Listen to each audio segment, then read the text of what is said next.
Some of the biggest health breakthroughs right now: creatine, colostrum, collagen, GLP-1 microdosing. They're not just trends, they're backed by real science. Today, I'm breaking down what the research says and why these might be game changers for your health.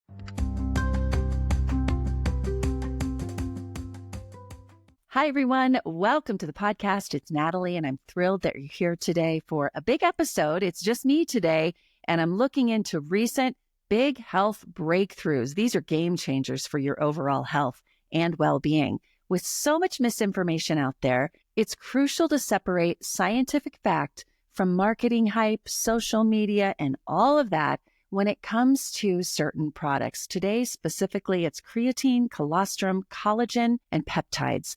And I'll be honest with you, when I first heard about some of these supplements, I didn't think that I needed them. Creatine, I thought it was just for guys lifting weights, trying to gain muscle. Colostrum, well, many of us know that from nursing babies. GLP-1 peptides, the hype with that has been around weight loss. But after diving into all of the research and actually trying these for myself, I was shocked at how much science supports these as powerful tools for our overall health. So today I'm going to break it down for you, what I've learned, what the research actually says, and you can decide for yourself if they're worth trying. And before we dive in, I want to encourage you to hit subscribe wherever you are listening or watching this podcast. And please rate and review the podcast, because that allows other people to have it show up in the algorithm so they can benefit from all of this information too. And I want to make it clear, I'm not a doctor, and this podcast isn't medical advice. I'm a health journalist with a passion for cutting through the noise and bringing you science-backed information to help you make your own informed decisions about your health. I do the research, I interview a lot of experts, and I test things out myself, but I do want you to always consult with your doctor before making any changes to your routines. Are you ready to launch a side gig, maybe a small project or business? Need a professional logo that won't break the bank? Looka is the AI-powered logo maker that's perfect for entrepreneurs and freelancers. With Looka, you can create a stunning, unique logo in minutes without breaking the bank. Just answer a few simple questions about your brand and watch as Looka generates hundreds of custom logo options. It's like having a team of professional designers at your fingertips. So why settle for ordinary when you can have extraordinary? Visit natalietysdal.com/favorites and start creating the logo your side gig or your small project deserves. So let's get started today with creatine. We primarily know this as a supplement that men have used to bulk up. They would take it to get bigger muscles. But then I started seeing some studies popping up about its impact on brain function. And it turns out researchers have been looking at creatine for cognitive health for years. In 2021, meta-analysis in Neuropsychology Review confirms that creatine supplementation can improve memory and mental clarity, especially in women and in older adults. So this made me think, if creatine is helping with energy production in muscles, why wouldn't it also help the brain? And sure enough, studies show it plays a role in ATP production in brain cells, helping with mental fatigue and with focus. In fact, a study in the Journal of the International Society of Sports Nutrition found that women supplementing with creatine had better energy levels and even better hormonal support. And we know how important that is if you're in your 40s and your 50s and you're either in perimenopause or in menopause. So here's how I use it. I use Naked Nutrition's creatine, and I take about 3 to 5 grams daily, not a loading phase as traditionally people have done, just a steady amount every day. Don't worry about writing all of this down, all of the recommendations, because I'm going to put all of it in the show notes to make it easy for you. After a few weeks of taking creatine, here's what I've noticed: an improvement in focus and an improvement in my overall energy. I've also noticed that I'm sleeping better. My take is that because I have more energy during the day and because I have that energy to go on a walk or to have a better workout, of course, we know that when we work out, that we sleep better. Let's talk about colostrum. Colostrum, often called liquid gold, and for very good reason. It's the first form of milk produced by mammals, including humans, in the first few days after giving birth. If you've ever nursed a baby or you know someone who has, you might have heard about how colostrum is packed with essential nutrients, with antibodies and growth that help newborns build a strong immune system and develop a healthy gut.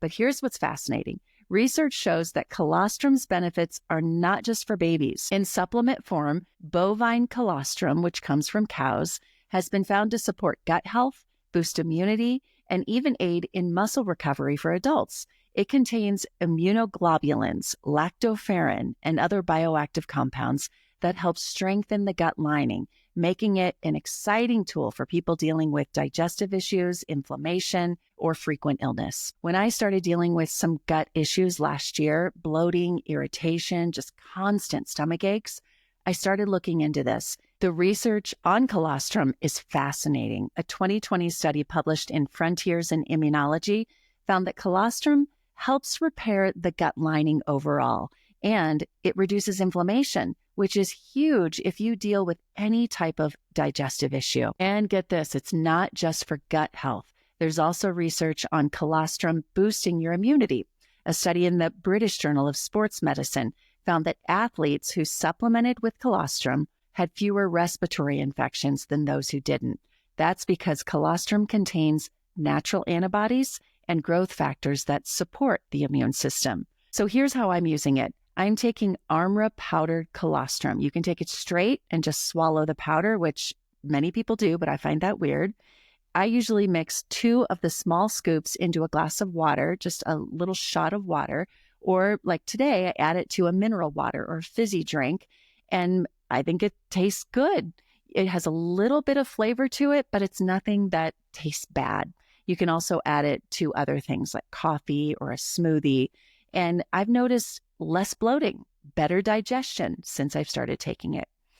Third on my list today is collagen. I will never stop taking this. Collagen is one of those supplements that started as a beauty trend. Maybe you saw people talking about it on TikTok or Instagram, on any of the social media platforms. But the more I researched it, the more I realized how important it is for our overall health. And yes, it is good for your skin and your hair and your nails. But what got me hooked was its benefits for my joints and muscles, and also, like the others that I've talked about, for gut health. A 2022 study in Nutrients found that collagen supplementation helped reduce joint pain in people with osteoarthritis. And another study in the Journal of Nutrition showed that when combined with strength training, collagen actually helped build muscle and improve bone density. That is awesome and so important. So let's talk about the skin benefits. So definitely real. A 2022 review in the International Journal of Dermatology found that collagen supplementation did improve skin hydration and elasticity in as little as 12 weeks. I can personally say that since I've started taking it, my skin just looks healthier and more hydrated. So here's how I am using collagen. I have a few different brands that I go back and forth between. They're both really good. I like the Naked brand, but I also use Vital Protein Collagen, and I buy that at Costco. You can just mix it into anything, and I often just put it in my coffee along with the cream that I put in my coffee.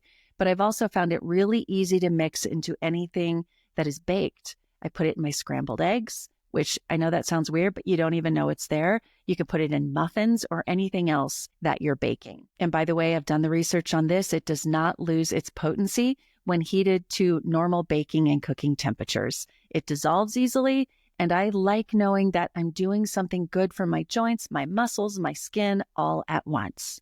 And my last health breakthrough is the biggest metabolic health breakthrough that I think that we've seen, at least in my lifetime, and that is GLP-1 peptides. You've probably heard of Ozempic, Wegovy, semaglutide, tirzepatide. They are being used for weight loss. But what most people don't realize is that GLP-1 is actually a hormone that our body produces naturally. It helps regulate blood sugar, appetite, and metabolism. And while the full doses used for weight loss can have some side effects, emerging research shows that microdosing GLP-1 may provide metabolic and anti-inflammatory benefits without the extreme appetite suppression. So let me tell you about this. A 2023 study in Nature Metabolism found that GLP-1 microdosing helped improve insulin sensitivity and reduce chronic inflammation, two things that are key for long-term health, not just weight management. Another study in Cell Metabolism suggests that GLP-1 agonists may actually help protect against cognitive decline, which is fascinating because we're starting to see the connections between metabolism and brain health. This is big news for the prevention of things like Alzheimer's and dementia. A study published in the journal Alzheimer's and Dementia found that semaglutide, which is a GLP-1 agonist, significantly reduced the risk of developing Alzheimer's disease in people with type 2 diabetes. Studies also indicate that GLP-1 receptor agonists could play a role in reducing inflammation, which is a key factor for conditions like cardiovascular disease, fatty liver disease, even autoimmune disorders. These findings suggest that GLP-1-based therapies could become a very powerful tool for addressing a wide range of chronic health conditions, not just metabolic disorders. So let me tell you how I'm exploring it right now. I'm still learning about this, and I'm talking to experts, and I've just started microdosing a really small dose where many people are taking 30, 40, 50 milligrams. I'm doing 10, and I haven't had any side effects. It is a prescription medication, and there are online pharmacies and telehealth options so you can get it directly from your computer.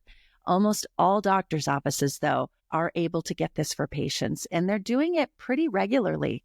Many functional health doctors and even chiropractors are prescribing this as well, so be sure to ask your medical professional. So what's the big takeaway today? There are several. The things I've talked about aren't just trendy supplements. There is a science behind all of them. Creatine, not just for athletes, but really good for brain function, energy, and metabolism.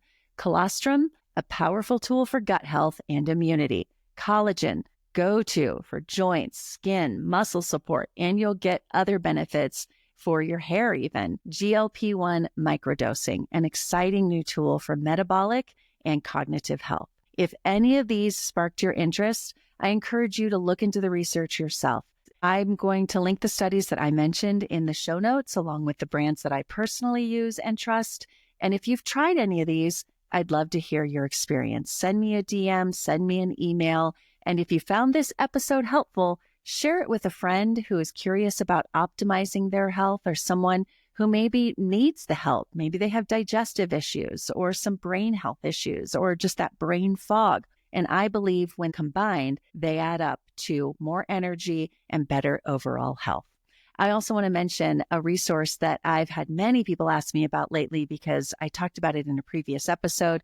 I wrote a guide for mood boosting foods, and I'm happy to send that to you. You will find a link for that download in the show notes. Thanks so much for tuning in, and I'll see you next time.